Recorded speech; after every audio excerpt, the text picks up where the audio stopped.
ஆன்மீக நண்பர்கள் அனைவருக்கும் என்னுடைய அன்பான வணக்கம். புத்தாண்டு ராசி பலன் 2025. 2025ஆம் ஆண்டு விரைவில் தொடங்கவுள்ள நிலையில் இந்த புத்தாண்டில் ஒவ்வொரு ராசியை சேர்ந்தவர்களும் எந்த விஷயத்தில் கவனமாக இருக்க வேண்டும், யாருக்கெல்லாம் அனுகூலமும் நன்மைகளும் அதிகரிக்கும் என்பதை தெரிந்து கொள்வதோடு பிரச்சனைகளை நுண்ணறிவுடன் சரியான பரிகார வழிகாட்டுதல்களுடன் கடப்பது என்பதை தெரிந்து கொள்வோம். 2025 புத்தாண்டில் ஒவ்வொரு ராசி சேர்ந்தவர்களும் எந்தெந்த விஷயங்களில் எப்படி இருக்க வேண்டும், அதனை எப்படி கையாள வேண்டும் என பல்வேறு விதமான பலன்கள் குறித்து 12 ராசிகளுக்கும் இங்கு கொடுக்கப்பட்டுள்ளது. அது குறித்து இங்கு காண்போம். புத்தாண்டு என்றாலே சிறப்புதான். தற்போது 2025ஆம் ஆண்டு இனிதே தொடங்குகிறது. ஒவ்வொரு புத்தாண்டும் நல்ல முறையில் இருக்க வேண்டும் என அனைவரும் சிந்திப்பது சகஜம்தான். ஆனால் கிரகங்களின் மாற்றங்களை பொறுத்து அளவில் பல்வேறு விதமான சுப மற்றும் அசுப பலன்கள் அனைவருக்கும் உண்டாகும். 2025ஆம் ஆண்டில் ஜனவரி 4ஆம் தேதி புதன் பகவான் தனுசு ராசிக்கு பெயர்ச்சி. அதன் மூலம் தொடங்கி டிசம்பர் 29இல் மீண்டும் தனுசுவில் புதன் நுழைவதோடு முடிவடைகிறது. இந்த ஆண்டில் முக்கிய கிரகங்களான குரு பெயர்ச்சி, சனி பெயர்ச்சி, ராகு கேது பெயர்ச்சிகள் அடுத்தடுத்து நடக்க உள்ளன. கிரகங்களின் இந்த மாற்றத்தால் 12 ராசிகளுக்கு தனிப்பட்ட குடும்ப வாழ்க்கை மற்றும் தொழில், வேலை தொடர்பான விஷயங்களில் முன்னேற்றமும் பாதிப்பும் கலந்தே இருக்கும். அதிலும் குறிப்பாக சனி ராகுவின் இணைவு 50 நாட்கள் வரை நீடிக்க உள்ளதால் உடல்நல பிரச்சனை, புதிய நோய் தொற்று, வேலை தொடர்பான சிக்கல்கள் என வாழ்க்கையில் பல அம்சங்களை பாதிக்கக்கூடியதாக இருக்கும். 2025இல் நடக்கும் முக்கிய கிரக பயிற்சிகள். சனி பயிற்சி மார்ச் 29ஆம் தேதி சனி பகவான் கும்பராசியிலிருந்து பயிற்சியாகி மீனராசிக்கு பயிற்சியாகிறார். குரு பயிற்சி மே 14ஆம் தேதி புதன்கிழமை குரு பகவான் ரிஷப ராசியிலிருந்து மிதுன ராசிக்கு மாறவுள்ளார். ராகு கேது பயிற்சி மே 18ஆம் தேதி ராகு கும்பராசிக்கும் கேது சிம்ம ராசிக்கும் பயிற்சியாக உள்ளார். அது மட்டுமல்லாமல் மார்ச் 29ஆம் தேதி முதல் மே 18ஆம் தேதி வரை 50 நாட்கள் சனி மற்றும் ராகு இணைந்து மீனராசியில் சஞ்சாரம் செய்ய உள்ளார். இப்படி நவகிரகங்களின் பயிற்சி உள்ளிட்ட காரணங்களால் 12 ராசிகளுக்கு கிடைக்கக்கூடிய பலன்கள் இந்த புத்தாண்டில் பல பெரிய கிரகங்கள் தங்களது இடத்தை மாற்றுகின்ற காரணத்தினால் அனைத்து ராசிகளும் சிறப்பான சூழ்நிலைகளை பெறப்போகின்றனர். அவ்வப்போது பல்வேறு விதமான சிக்கல்கள் ஏற்பட்டாலும் யோகங்கள் கிடைக்கக்கூடும். ஒரு சில ராசிகளுக்கு மோசமான சூழ்நிலை இருந்தாலும் அதன் நிலை மாறுபடுகின்ற காரணத்தினால் பலன்கள் சிறப்பாக இருக்கும். அந்த வகையில் இந்த 2025 புத்தாண்டில் ஒவ்வொரு ராசியை சேர்ந்தவர்களும் எந்த விஷயங்களில் எப்படி இருக்க வேண்டும், அதனை எப்படி கையாள வேண்டும் என பல்வேறு விதமான பலன்கள் குறித்து 12 ராசிகளுக்கும் இங்கு கொடுக்கப்பட்டுள்ளன. அது குறித்து இங்கு காண்போம். கடகம் ராசி. கடகராசி அன்பர்களே, கடகராசியினர் கற்பனை திறன் மிக்கவர்கள். இவர்கள் பிறரின் கருத்துக்களை எளிதில் கிரகித்துக் கொள்வார்கள். இவர்கள் நுண்ணுணர்வு மிக்கவர்கள், உணர்ச்சி பூர்வமானவர்கள், இரக்கமிக்கவர்கள். இவர்களிடம் புத்திசாலித்தனம் மற்றும் படைப்பாற்றல் காணப்படும். அனுசரித்து பேசக்கூடியவர்கள், மென்மையாக பேசும் இயல்பு உடையவர்கள். இவர்கள் திடீரென்று எதிர்பாராத விதமாக மாறக்கூடியவர்கள். சில சமயங்களில் திடீரென்று கோபத்தை வெளிப்படுத்துவார்கள். சில சமயங்களில் அன்புடன் நடந்து கொள்வார்கள். சில சமயங்களில் அடக்கமாக அல்லது பயந்த சுபாவத்துடன் இருப்பார்கள். சில சமயங்களில் கலகலப்பாக தைரியமாக இருப்பார்கள். பொறுமை காப்பதன் மூலம் தேவையற்ற சூழ்நிலைகளை தவிர்க்கலாம். கடகராசினர்களின் ராசி பலன் 2025 படி உடல் நலம், கல்வி, தொழில், வேலை, நிதி, காதல், திருமணம், வீடு, நிலம், கட்டிடங்கள், வாகனங்கள் போன்றவற்றிற்கு 2025ஆம் ஆண்டு எப்படி இருக்க போகிறது. இது தவிர இந்த ஆண்டின் கிரகப்பெயர்ச்சி அடிப்படையில் சில தீர்வுகளையும் நாங்கள் உங்களுக்கு சொல்வோம். அதை ஏற்றுக்கொள்வதன் மூலம் நீங்கள் சாத்தியமான பிரச்சனைகள் அல்லது தடுமாற்றத்திற்கு தீர்வு காண முடியும். எனவே கடகராசிக்காரர்கள் 2025ஆம் ஆண்டு என்ன செய்கிறது என்பதை அறிந்து கொள்வோம். பொதுவான பலன்கள். இந்த வருடம் உத்தியோகம் மற்றும் தொழில் செய்பவர்களுக்கு ஏற்றம் மிகுந்த வருடமாக திகழப்போகிறது. தொழில் செய்பவர்களுக்கு அதிகமான லாபத்தையும், உத்தியோகத்தில் இருப்பவர்களுக்கு உயர் பதவியையும் அமைத்து தரும். உன்னத வருடமாக இந்த வருடம் இருக்கப் போகிறது. வெளிநாட்டில் உயர்கல்வி பயில வேண்டும் என்ற குறிக்கோள் உடையவர்களுக்கு வெளிநாட்டில் உயர்கல்வி பயிலும் பாக்கியத்தை அனுபவிக்கும் வாய்ப்பையும் தரப்போகிறது. அமைச்சு பணியாளர்களுக்காக அரசாங்க உத்தியோகம் செய்பவர்களுக்கு தனநிலையில் ஏற்றத்தை கொடுக்கும். பங்கு வர்த்தக தொழில் செய்பவர்களுக்கு இந்த வருடம் பணப்புழக்கம் நன்றாக இருக்கும். அரசு பொதுப்பணித்துறை உத்தியோகத்தில் நிர்வாகத்துறையில் உயர் பதவி கிடைக்கும். கூட்டாக தொழில் செய்பவர்களுக்கு அதிக வாடிக்கையாளர்களை பெற்றுத்தரும் விதமாக இந்த வருட கிரக நிலைகள் உள்ளன. காதல் உறவில் உள்ளவர்களுக்கு அந்யோன்யம் கூடும். கணவன் மற்றும் மனைவிக்கு தாம்பத்திய உறவில் நெருக்கம் அதிகரித்து காணப்படும். இந்த வருடம் வயது மூத்தவர்களுக்கு சுவாசம் சம்பந்தப்பட்ட பிரச்சனைகள் ஏற்படும் வாய்ப்புகள் உள்ளது. உடல் மற்றும் மனம் சார்ந்த பிரச்சனைகளுக்கு உரிய நேரத்தில் உரிய சிகிச்சை மேற்கொள்வதன் மூலம் நோய்களிலிருந்து வெளியே வரலாம். மின் பொறியியல் துறையில் வேலையில் உள்ளவர்களுக்கு தனக்கு கீழ் வேலை செய்பவர்களின் ஒத்துழைப்பு நன்றாக இருக்கும். கணக்கு தணிக்கையாளர்களாக வேலை செய்பவர்களுக்கு பதவி உயர்வும் வருமான உயர்வும் கிடைக்கும். காதல், குடும்பம், திருமணம். இந்த வருடம் காதல் முயற்சிகள் வெற்றியை கொடுக்கும். திருமணத்திற்கு காத்திருப்பவர்களுக்கு தக்க வாழ்க்கை துணை கிடைக்கப் பெறுவீர்கள். கணவன் மனைவிக்கு இடையே நல்லுறவு காணப்படும். ஜனவரி மாதம் காதலர்களுக்கு இடையே நெருக்கம் அதிகரித்து காணப்படும். இருவரும் இன்ப சுற்றுலா சென்று வருவதன் மூலம் இணக்கமான உறவை பராமரிக்கலாம். பிப்ரவரி மாதம் உங்கள் வாழ்க்கை துணையுடன் சேர்ந்து ஆன்மீக பயணம் செய்வீர்கள். அதன் மூலம் உங்கள் இருவருக்கும் இடையே இருந்து வந்த கருத்து வேறுபாடுகள் நீங்கி இணக்கம் அதிகரிக்கும். மார்ச் மாதம் தங்களது வாழ்க்கை துணைக்கு ஆடை மற்றும் அணிகலன் வாங்கி தருவது அவர்களுக்கு சந்தோஷத்தை ஏற்படுத்தும். ஏப்ரல் மாதத்தில் புதிதாக காதலை சொல்ல விரும்பும் நபர்கள் தங்கள் காதலை தெரிவிப்பதற்கு உகந்த மாதமாக இருக்கும். மே மாதத்தில் திருமணம் செய்து கொள்ள ஆசைப்படும் காதலர்கள் இருவரது குடும்பத்தாரின் சம்மதம் கிடைத்து திருமண முயற்சிகள் மேற்கொள்ளலாம்.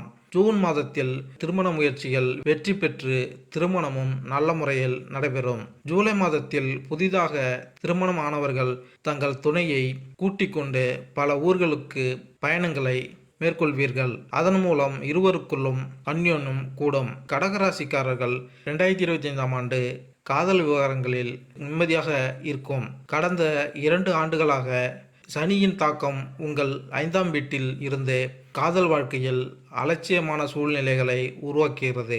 மார்ச் மாதத்திற்கு பிறகு 5ஆம் வீட்டில் இருந்து சனியின் தாக்கம் விலகும். உங்கள் காதல் வாழ்க்கை மேம்படுத்துவது இயற்கையானது. ஏனென்றால் பழைய பிரச்சனைகள் அல்லது சிறிய விஷயங்களில் வெறுப்பு இனி 7வது அல்லது குறைந்தபட்சமாக குறைக்கப்படும். இருப்பினும் குருவின் பெயர்ச்சி மே மாதத்தின் நடுப்பகுதி வரை சாதகமாக இருக்கும். எனவே அதற்கு முந்தைய காலம் இளைஞர்களுக்கு காதல் கூட்டாளிகள் அல்லது நண்பர்களை உருவாக்க உதவியாக இருக்கும். கடகராசி 2025 படி மே மாதத்தின் நடுப்பகுதிக்கு பிறகு 5ஆம் வீட்டில் நீண்ட காலத்திற்கு எதிர்மறையாக அல்லது சாதகமான தாக்கம் இருக்காது. அத்தகைய சூழ்நிலையில் விஷயம் சுக்கிரன் மற்றும் செவ்வாய் கைகளும் விழும். செவ்வாய் உங்களுடன் சேரும் இடத்தில் சுக்கிரன் பெரும்பாலும் சாதகமான பலன்களை தர விரும்புவார். இந்த காலகட்டத்திலும் உங்கள் காதல் வாழ்க்கையில் நீங்கள் நன்றாக அனுபவிக்க முடியும். இதன் பொருள் காதல் வாழ்க்கையின் அடிப்படையில் 2025ஆம் ஆண்டு ஒப்பீட்டளவில் சிறப்பாக இருக்கும். கடகராசிக்காரர்களுக்கு நீங்கள் திருமண வயதை அடைந்து திருமணம் செய்து கொள்ள முயற்சிப்பவராக இருந்தால் 2025ஆம் ஆண்டின் முற்பகுதி இந்த விஷயத்தில் உங்களுக்கு உதவிகரமாக இருக்கும். ஆண்டின் தொடக்கத்திலிருந்து மே மாதத்தின் நடுப்பகுதி வரை குரு உங்கள் லாப வீட்டில் இருக்கும். உங்கள் 5ஆம் வீட்டையும் உங்கள் 7வது வீட்டையும் பார்ப்பதால் திருமணத்திற்கு உதவும். குறிப்பாக ஜாதகத்தின் காதல் திருமண வாய்ப்பு உள்ளவர்களும் முழு மனதுடன் காதல் திருமணத்திற்கு முயற்சி செய்பவர்களும் இந்த வருடம் தங்கள் விருப்பங்கள் நிறைவேறும். குறிப்பாக மே மாத நடுப்பகுதிக்கு முன் சில நேர்மறையான பாதைகள் திறக்கப்படலாம். திருமணம் தொடர்பான விஷயங்களுக்கு பிற்காலம் பெரிதும் உதவாது. திருமண உறவுகளை பற்றி நாம் பேசினால் இந்த விஷயத்திலும் ஆண்டு கலவையான முடிவுகளை தரக்கூடும்.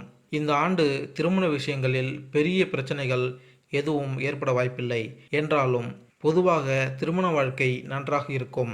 ஆண்டின் முதல் பகுதி ஒப்பீட்டளவில் சிறப்பாக இருக்கும். கடகராசிக்காரர்களுக்கு கடகராசி பலன் 2025 குடும்ப விஷயங்களில் கவனமாக இருக்க வேண்டும். ஏனெனில் ஆண்டின் தொடக்கத்தில் இருந்து மார்ச் மாதம் வரை சனியின் தாக்கம் 2ஆம் வீட்டில் இருப்பதால் குடும்ப உறுப்பினர்களுடனான உறவு பலவீனப்படுத்தலாம். உங்கள் உரையாடல் பாணி சற்று கடுமையாக இருக்கலாம். இது உறவுகளையும் பாதிக்கலாம். அதே சமயம் மார்ச் மாதத்திற்கு பிறகு சனியின் தாக்கம் 2வது வீட்டிலிருந்து முடிவடையும். ஆனால் மே நடுப்பகுதிக்கு பிறகு ராகு கேதுவின் தாக்கம் 2வது வீட்டில் தொடங்கும். எனவே சில குடும்ப உறுப்பினர்கள் தவறான புரிதலின் காரணமாக ஒருவருக்கொருவர் தூரத்தை பராமரிக்க முயற்சி செய்யலாம். நீங்கள் பரஸ்பர தவறான புரிதலை தவிர்க்கலாம். புதிய குடும்ப பிரச்சனைகள் வராது. இந்த ஆண்டு குடும்ப வாழ்க்கை தொடர்பான விஷயங்களில் பொதுவாக சாதகமாக முடிவுகள் இருக்க வேண்டும். உங்கள் வீட்டை மேம்படுத்தவும் முயற்சிப்பதன் மூலம் நீங்கள் நல்ல முடிவுகளை அடைய முடியும். வேலை மற்றும் தொழில். இந்த வருடம் புதிய தொழில் முதலீடுகளுக்கு அரசு வங்கிகள் மூலம் தாங்கள் கேட்ட கடன் கிடைக்கும். ஜனவரி மாதத்தின் பொருள் வர்த்தக தொழிலில் இருப்பவர்கள் அதிக லாபத்தை எதிர்பார்க்கலாம். தொழிலை விரிவுபடுத்த வேண்டும் என்ற எண்ணத்தை உடைய தொழிலதிபர்களுக்கு பிப்ரவரி மாதம் புதிய நண்பர்கள் மூலம் தன உதவிகள் கிடைக்கும். மார்ச் மாதம் பணம் சம்பந்தப்பட்ட தொழில் செய்பவர்கள் பணத்தை கையாள்வதில் சற்று கவனம் தேவை. பணத்தை தொலைப்பதற்கு வாய்ப்புகள் உண்டு. ஏப்ரல் மாதம் தகவல் தொழில்நுட்பத்துறையை சார்ந்த உத்தியோகத்தில் இருப்பவர்களுக்கு பணிச்சுமை காரணமாக தூக்கமின்மை பிரச்சனைகள் ஏற்படலாம். தூக்கமின்மை பிரச்சனைகளுக்கு தினமும் தியானம் செய்வதன் மூலம் தூக்க குறைபாடுகள் நீங்கும். மே மாதம் அந்நிய செலாவணி வர்த்தக துறையை சேர்ந்தவர்களுக்கு தொழிலில் நல்ல முன்னேற்றம் ஏற்பட்டு தனலாபம் கூடும். ஜூன் மாதத்திற்கு பிறகு ஏற்றுமதி மற்றும் இறக்குமதி தொழிலில் இருப்பவர்கள் அதிக லாபத்தை எதிர்பார்க்கலாம். கணினி விற்பனை செய்யும் தொழில் செய்து கொண்டிருப்பவர்களுக்கு ஜூலை மாதம் தொழிலில் நல்ல முன்னேற்றம் ஏற்பட்டு தனலாபம் அதிகரித்து காணப்படும். ஆகஸ்ட் மாதம் பள்ளி கல்வித்துறையில் நிர்வாகத்துறையில் இருப்பவர்களுக்கு கூடுதல் பொறுப்புகள் கிடைக்கும். கூட்டாக தொழில் செய்பவர்களுக்கு செப்டம்பர் மாதம் அதிக வருமானத்தை எதிர்பார்க்கலாம். உணவு சம்பந்தப்பட்ட தொழில் செய்பவர்கள் அக்டோபர் மாதம் புதிய தொழில் முதலீடுகளை தவிர்த்தல் நல்லது. நவம்பர் மாதம் பலசரக்கு வியாபாரத்தில் போட்டி அதிகரித்து காணப்படும். டிசம்பர் மாதம் எண்ணெய் எடுக்கும் தொழில் செய்பவர்கள் அதிக லாபத்தை எதிர்பார்க்கலாம். இந்த ஆண்டு கடகராசிக்காரர்களுக்கு வணிகம் தொடர்பான விஷயங்களில் ஒப்பீட்டளவில் சிறந்த முடிவுகளை தரலாம். அதாவது கடந்த ஆண்டை விட இந்த ஆண்டு உங்களுக்கு சிறந்த பலனை தரக்கூடும். ஆனால் இன்னும் வணிக விஷயங்களில் அவசர அல்லது கவனக்குறைவான முடிவுகள் பொருத்தமானதாக இருக்காது. ஆண்டின் தொடக்கத்தில் இருந்து மார்ச் மாதம் வரை சனியின் பெயர்ச்சி 8ஆம் வீட்டில் இருக்கும் உங்கள் 10ஆம் வீட்டை 3ஆம் பார்வையாக பார்க்கிறார். இதன் விளைவாக வேலை மற்றும் வியாபாரத்தில் சில சிரமங்கள் அல்லது பிரச்சனைகள் காணப்படலாம். ஆனால் மார்ச் மாதத்திற்கு பிறகு சனி தனது எதிர்மறையை கொண்டிருக்கும். சனி இன்னும் வியாபாரத்தில் உதவாது என்றாலும் அது எந்த தடையையும் ஏற்படுத்தாது. இதன் விளைவாக கடினமாக உழைப்பதன் மூலம் உங்கள் வணிகத்திற்கு சரியான திசையை வழங்க முடியும்.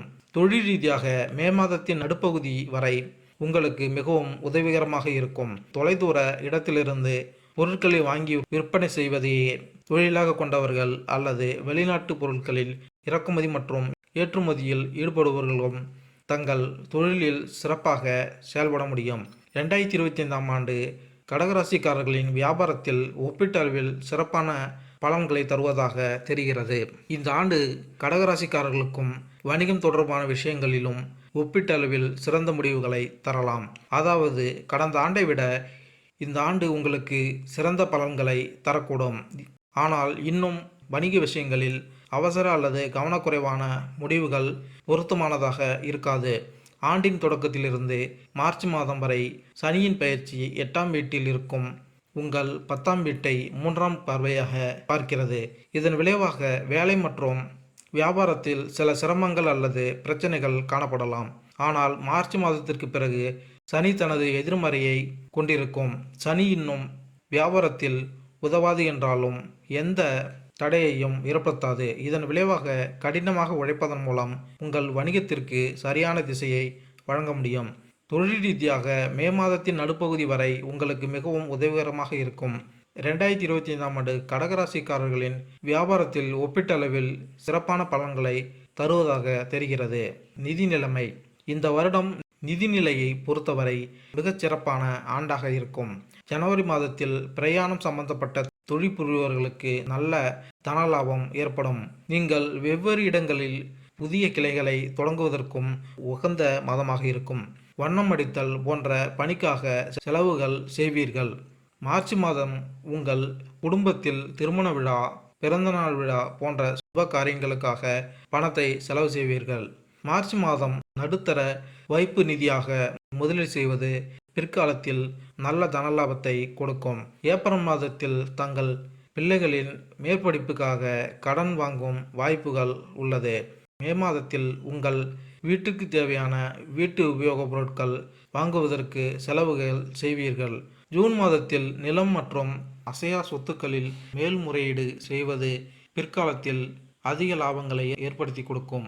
ஆடைகள் விற்கும் தொழில் செய்பவர்களுக்கு ஜூலை மாதம் வெளிநாட்டு பயணங்கள் தொடர்பான செலவுகள் அதிகமாக இருக்கும். ஆகஸ்ட் மாதம் தகவல் தொடர்பு சம்பந்தமான தொழில் செய்பவர்களுக்கு அதிக லாபம் கிடைக்கக்கூடிய வாய்ப்புகள் உள்ளது. கடகராசிக்காரர்களுக்கு 2025ஆம் ஆண்டு நிதி விஷயங்களில் ஒப்பீட்டு அளவில் சிறப்பாக இருக்கலாம். ஆனால் நிதி பிரச்சனைகள் முற்றிலும் நீக்கப்படுமா என்பதில் சந்தேகம் இருக்கும். ஒருபுறம் மார்ச் மாதத்திற்கு பிறகு பணவீட்டிலிருந்து சனியின் எதிர்மறை விளைவுகள் அகற்றப்படுகிறது. மே மாதத்திற்கு பிறகு 2ஆம் வீட்டில் கேதுவின் தாக்கம் தொடங்கும். அதாவது கடந்த ஆண்டு அல்லது முந்தைய ஆண்டுகளை விட நிதி சிறப்பாக இருக்கும்.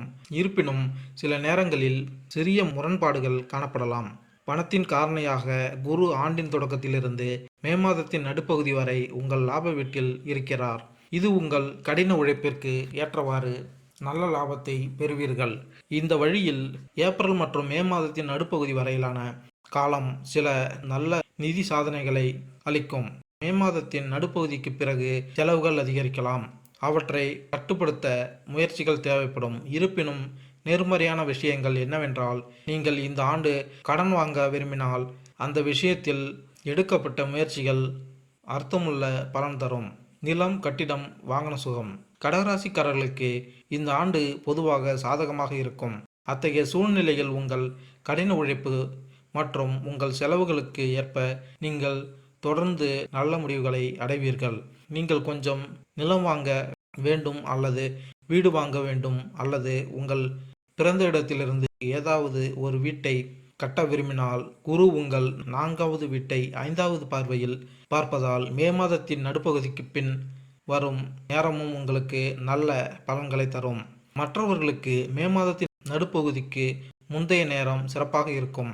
அதே நேரத்தில் பிறந்த இடத்தை விட்டு நிலம் மற்றும் சொத்துக்களை வாங்க முயற்சிப்பவர்கள் பிற்காலத்தில் நல்ல பலன்களை பெற முடியும்.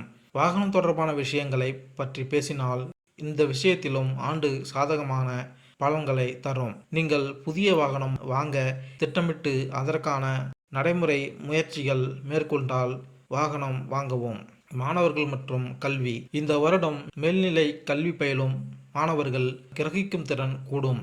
உயர்நிலை கல்வி படிக்கும் மாணவர்கள் படிப்பில் சிறந்து விளங்குவார்கள். உயர்நிலை கல்வி படிக்கும் மாணவியர்கள் அதிக கவனத்துடன் அதிக நேரம் படிக்க நேரும் என்பதால் மாணவர்களின் ஆரோக்கியத்தில் அதிக கவனம் செலுத்த வேண்டியிருக்கும். இளங்கலை அறிவியல் கல்வி படித்த மாணவர்கள் வெளிநாட்டில் உயர்கல்வி படிப்பதற்கான வாய்ப்புகள் கிடைக்கும். ஆராய்ச்சி கல்வி படிக்கும் மாணவர்களின் கல்வியில் முன்னேற்றத்தில் சிறிது மந்தநிலை காணப்பட்டாலும் மார்ச் மாதத்திற்கு பிறகு சிறப்பாக இருக்கும். கணினி அறிவியல் படிப்பு படிக்கும் மாணவர்கள் கவனச்சிதறல்கள் போன்ற தடைகளையும் தாண்டி கல்வியில் வெற்றி காண்பார்கள். இயற்பியல் சம்பந்தப்பட்ட படிப்பில் முதுகலை படிப்பை கல்லூரியில் முடித்த மாணவர்கள் வெளிநாட்டில் ஆராய்ச்சி படிப்புகள் மேற்கொள்ளும் வாய்ப்புகள் உள்ளது. வெளிநாட்டில் இளங்கலை பொறியியல் படிப்புகளில் சேர கல்விக்கான உதவித்தொகையை பெற விரும்பும் மாணவர்கள் தங்கள் விரும்பும் வகையில் படிப்பிற்கான உதவித்தொகையை பெறுவார்கள். பொறியியல் பட்டத்தில் சேருவதற்கான போட்டித் தேர்வு எழுதும் மாணவர்கள் தேர்வுகளில் வெற்றி பெற்று முதல்நிலையை பிடிக்கும் நிலை உருவாகும். கடகராசிக்காரர்களுக்கு 2025ஆம் ஆண்டு கல்வியின் அடிப்படையில் பொதுவாக சிறந்த அல்லது பெரும்பாலும் சாதகமான பலன்களை தரலாம். இந்த வருடம் ஆண்டின் தொடக்கத்திலிருந்து மே மாதத்தின் நடுப்பகுதி வரை உயர்கல்விக்கு காரணமாக குரு உங்களின் 5ஆம் இடத்தையும் 7ஆம் வீட்டையும் பார்ப்பதால் பொதுக்கல்வி பயிலும் மாணவர்களுக்கு மட்டுமின்றி மாணவர்களுக்கும் நல்ல பலன்களை தருவார். கடகராசிக்காரர்கள் 2025ஆம் ஆண்டு மே மாதத்தின் நடுப்பகுதிக்கு பிறகு குரு உங்கள் 12வது வீட்டில் பேச்சிக்கிறார். இது பலவீனமான சூழ்நிலையாக கருதப்பட்டாலும் வெளிநாட்டில் படிக்கும் மாணவர்கள் நல்ல முடிவுகளை பெறுவார்கள். அதே சமயம் பிறந்த இடத்தை விட்டு விலகி படிக்கும் மாணவர்களுக்கும் குறிப்பாக உயர்கல்வி பயிலும் மாணவர்களும் தொடர்ந்து சாதகமான முடிவுகளை பெறுவார்கள். 12ஆம் வீட்டில் அமர்ந்திருக்கும் குரு உங்கள் 4வது வீட்டை பார்ப்பதால் ஆண்டின் முதல் சில மாதங்களில் கூடுதல் கடின உழைப்பு தேவைப்பட்டாலும் பிந்தைய காலம் பொதுவாக நல்ல பலன்களை தரும். மே மாதத்திற்கு பிறகு 2வது வீட்டில் கேதுவின் செல்வாக்கின் காரணமாக குடும்பத்தின் சூழ்நிலை சற்று குழப்பமாக இருக்கும். இவை அனைத்திலும் ஒரு சிறிய எதிர்மறையான விஷயம் மட்டுமே இருக்க முடியும். அத்தகைய சூழ்நிலையில் படிப்புக்கேற்ற சூழலை உருவாக்க நீங்கள் சில கூடுதல் முயற்சிகளை செய்ய வேண்டியிருக்கும். பொதுவாக இந்த ஆண்டு உங்கள் கல்வியில் நீங்கள் தொடர்ந்து சிறப்பாக செயல்படுவீர்கள். ஆரோக்கியம்: இந்த வருடம் உடல் ஆரோக்கியம் சிறு சிறு பிரச்சனைகள் வந்து போகும். நல்ல உடல் ஆரோக்கியத்திற்கு நீங்கள் உடற்பயிற்சி மற்றும் நடைப்பயிற்சி போன்றவற்றை மேற்கொள்வது நன்மை பயக்கும். ஜனவரி மாதத்தில் உங்களுக்கு சுவாச பிரச்சனைகள் வரலாம். ஆரோக்கிய உணவுகளையும் உரிய மருந்துகளையும் சரியாக எடுத்துக்கொள்வதன் மூலம் சுவாசம் சம்பந்தப்பட்ட நோய்களிலிருந்து குணமடையலாம். பிப்ரவரியில் நடுத்தர வயதுள்ளவர்களுக்கு மலச்சிக்கல் போன்ற வயிறு சம்பந்தப்பட்ட உபாதைகள் வருவதற்கு வாய்ப்புகள் உள்ளது என்பதால் உங்கள் உணவில் கவனம் செலுத்த வேண்டும். வெளி உணவுகளை தவிர்க்க வேண்டும். பொதுவாக அளவு நீர் எடுத்துக்கொள்வது வயிறு சம்பந்தப்பட்ட அஜீரண பிரச்சனைகளை போக்கும். ஏப்ரல் மாதத்தில் வயதில் மூத்த பெண்களுக்கு மூட்டு வலி மற்றும் இடுப்பு வலி போன்ற உடல் உபாதைகள் வருவதற்கு வாய்ப்புகள் உள்ளது. குறிப்பாக குறித்த நேரத்தில் மருத்துவ சிகிச்சைகளை மேற்கொண்டு உடல் உபாதைகளிலிருந்து மீள வேண்டும். நவம்பர் மாத காலகட்டத்தில் வயது முதிர்ந்த ஆண்களுக்கு மனப்பதட்டம் அதிகரித்து காணப்படும். தினமும் தியானம் செய்வதன் மூலம் எளிதாக மனப்பதட்டத்திலிருந்து விடுபடலாம். ஆண்டின் தொடக்கத்திலிருந்து மார்ச் மாதம் வரை சனி பெயர்ச்சி 8ஆம் வீட்டில் இருக்கும். இது ஆரோக்கியத்தில் பார்வையில் நல்லதல்ல. மார்ச் மாதத்திற்கு பிறகு சனியின் பெயர்ச்சி 8ஆம் வீட்டிலிருந்து விலகி உங்கள் பழைய உடல்நல கோளாறுகள் படிப்படியாக விலகத் தொடங்கும். இருப்பினும் மே மாதத்தின் நடுப்பகுதியில் இருந்து குரு 12ஆம் வீட்டில் பெயர்ச்சிப்பதால் வயிறு மற்றும் இடுப்பு தொடர்பான சில பிரச்சனைகள் ஏற்படலாம். அதே சமயம் கவனக்குறைவாக இருந்தால் புதிய வயிறு அல்லது முதுகு பிரச்சனைகள் இருக்கலாம். இத்தகைய சூழ்நிலையில் உங்கள் ஆரோக்கியத்தை பற்றி விழிப்புடன் இருப்பதன் மூலம் அதை பராமரிக்க முயற்சிப்பதன் மூலம் நீங்கள் சிறந்த ஆரோக்கியத்தை அனுபவிக்க முடியும். பரிகாரம்: வயதில் மூத்த பெண்களுக்கு வஸ்திர தானம் செய்வது செல்வ வளத்தை கூட்டும். படிக்க வசதியற்ற மாணவர்களுக்கு படிப்பில் உதவ தொழில்நிலை சிறக்கும். ஊனமுற்றவர்களுக்கு அன்னதானம் செய்வதால் உங்கள் வீட்டில் சகல சௌபாக்கியங்களும் கிடைக்கும். சனிக்கிழமைகளில் எள் கலந்த சாதத்தை காகத்திற்கு உணவாக வைத்து வர முன்னோர்களின் ஆசீர்வாதம் உங்கள் குடும்பத்திற்கு கிடைக்கும். அதனால் சுப காரியங்களும் தங்கு தடையின்றி நடக்கும். முனிவர்கள், மகான்கள் மற்றும் குருக்களுக்கு சேவை செய்யுங்கள். ஒவ்வொரு 4வது மாதமும் 400 கிராம் பாதாம் பருப்பை சுத்தமான தண்ணீரில் ஊற வைத்து தொடர்ந்து நெற்றியில் மஞ்சள் அல்லது குங்குமம் போட்டு தடவவும். சகல ஐஸ்வர்யங்களும் கிடைக்க அஷ்டலட்சுமி பூஜை மேற்கொண்டால் நன்மை உண்டாகும். மேலும் இந்த வீடியோ உங்களுக்கு பிடித்திருந்தால் லைக் பண்ணுங்கள், கமெண்ட் பண்ணுங்கள், மறக்காமல் சப்ஸ்கிரைப் பண்ணுங்கள். நன்றி, வணக்கம்.